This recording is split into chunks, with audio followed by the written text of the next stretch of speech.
Good morning. My name is Jordana Kane. I am a CFNP student at Frontier Nursing University.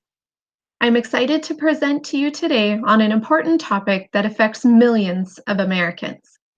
Please give me one moment to share my screen so that you can view my PowerPoint presentation.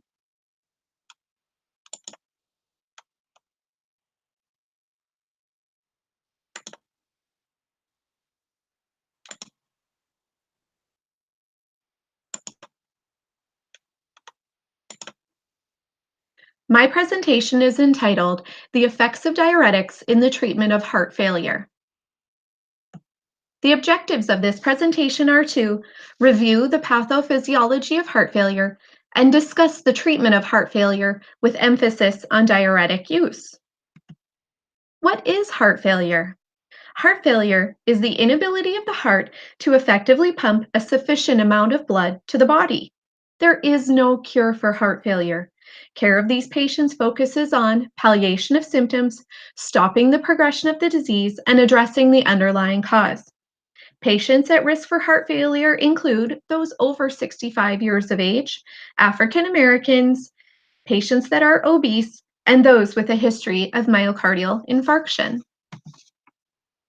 There are many causes of heart failure, including coronary artery disease, diabetes, high blood pressure, arrhythmias, cardiomyopathy, congenital heart defects, and heart valve disease. Regardless of the etiology, the result is cardiac dysfunction. There are two distinct types of heart failure. However, it is important to note they often occur together. In right-sided heart failure, cardiac dysfunction prevents blood from effectively pumping to the lungs to collect oxygen. The result is fluid overload in the body and extremities, with resulting ascites and peripheral edema. Conversely, in left-sided heart failure, cardiac dysfunction inhibits the heart from pumping blood throughout the body, resulting in pulmonary congestion and associated symptoms of dyspnea and fatigue. I will now discuss the treatment of heart failure with focus on diuretics, as these combat the aforementioned symptoms of fluid overload. Loop diuretics are the first-line defense and treatment of fluid overload by removing excess fluid from the body via the kidneys, specifically in the ascending loop of Henle. Loop diuretics include furosemide, torsemide, and bumetanide, as listed in ascending potency. Although furosemide is the most commonly prescribed of the three, it is important to note the highly variable bioavailability of the drug, ranging from 10 to 90%, which can be affected by the following: decreased kidney function, food intake before oral medication administration, gut edema, nonsteroidal anti-inflammatory use, hyperproteinemia, nephrotic syndrome, and hypotension. Hypotension is also a common side effect of the drug, along with hypokalemia, which is a result of the drug's blockage of sodium chloride potassium cotransporters. To reduce the risk of side effects, furosemide should be prescribed first with an initial dose of 20 to 40 milligrams per day, with increase in dosage and frequency based on patient response and kidney function. If desired response cannot be obtained, progression to torsemide is recommended with an initial dose of 5 to 10 milligrams per day. If necessary, treatment can be escalated to the use of bumetanide with a starting dose of 0.5 to 1 milligram per day. However, bumetanide has the shortest duration of action of the three and may require more frequent dosing. Braking phenomenon is used to describe when the natriuretic response to loop diuretics decreases in response to decreased extracellular fluid volume. Although this helps prevent overdiuresis and accompanying hypotension and dehydration, it can put the patient at risk of diuretic resistance, resulting in the need for higher or more frequent doses of medication. Combination therapy can be crucial to overcome braking phenomenon and diuretic resistance. Thiazide diuretics function in the distal convoluted tubule of the kidneys.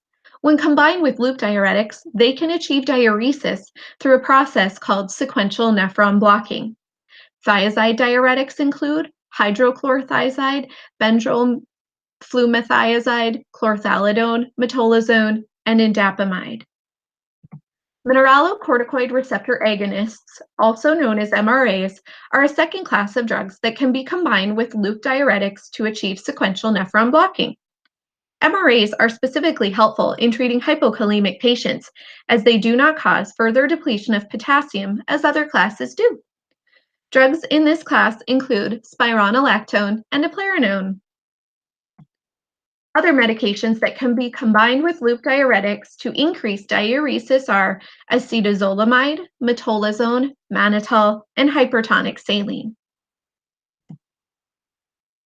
Unfortunately, combination therapies alone may not be enough to overcome diuretic resistance and achieve the level of diuresis necessary to treat volume overload and associated symptoms. In these cases, a variety of adjunct and alternative therapies may be necessary. Tolvaptan is a vasopressin V2 receptor blocker. Benefits of this drug include increased urine output and increasing serum sodium in hyponatremic patients. However, use of this drug is cost prohibitive and can have serious side effects such as overdiuresis and liver toxicity. Ularitide, a synthetic version of the hormone urodilatin, is still undergoing research, but is showing benefits related to diuresis. Finally, prednisone has proven to increase diuresis and improve kidney function in patients with diuretic resistance.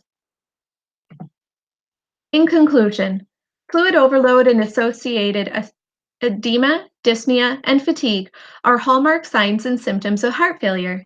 Despite this being a lifelong incurable condition, a variety of treatment options can decrease symptoms and improve quality of life. Loop diuretics lead the crusade against fluid overload, routinely supported by other diuretics and therapies. Careful management of diuretics by healthcare providers who are familiar with the pathophysiology of heart failure will support patients as they live with the disease. I would like to thank you for your time and attention to this important topic and invite you to review my references used in the preparation of this presentation.